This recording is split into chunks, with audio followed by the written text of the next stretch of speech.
Hello दोस्तों, स्वागत है आपका स्पिरिचुअल ब्लूज में। तो आज हम आपको रामायण से जुड़े कुछ रोचक तथ्य बताएंगे, दो शायद किसी किसी को पता हो और किसी को नहीं हो।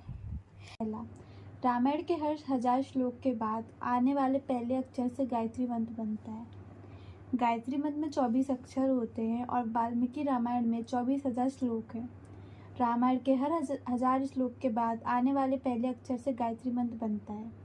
यह मंत्र इस पवित्र महाकाव्य का सार है।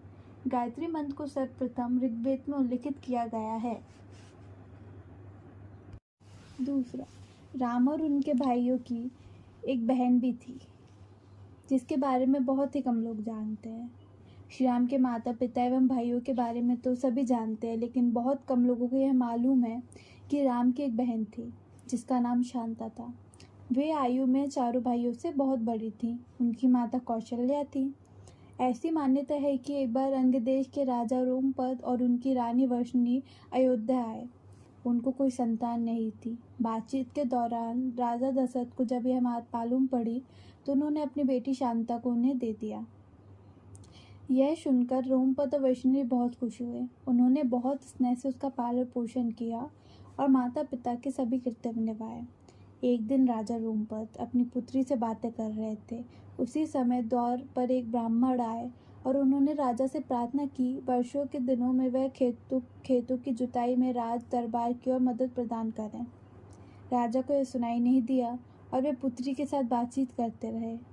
द्वार पर आए नागरिक की याचना न सुनने से ब्राह्मण को दुख हुआ और वे राजा रोमपद का राज छोड़कर चले गए। वह ब्राह्मण इंद्र के भक्त थे।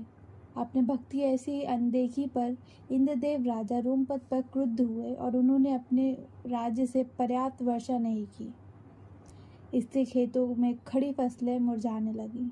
इस संकट की घड़ी में राजा रोमपद ऋषि श्रृंग ऋषि के पास गए। उन्होंने उपाय पूछा। ऋषि ने बताया कि वे इंद्रदेव को प्रसन्न करने के लिए यज्ञ करें।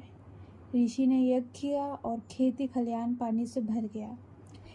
इसके बाद ऋषि श्रृंग ऋषि का विवाह शांता से हो गया और वे सुखपूर्वक रहने लगे। बाद में ऋषि रश ने दशरथ के पुत्र कामना के लिए पुष्ट कामोशी यज्ञ करवाया। जिस यज्ञ पर उन्होंने यह यज्ञ करवाया वह अयोध्या से लगभग 39 किलोमीटर पूर्व में था और वहाँ आज भी उनका आश्रम है। उनकी तथा उनकी पति की समाधियाँ हैं। तीसरा, राम विष्णु के अवतार थे, लेकिन उनके भाई किसके अवतार थे?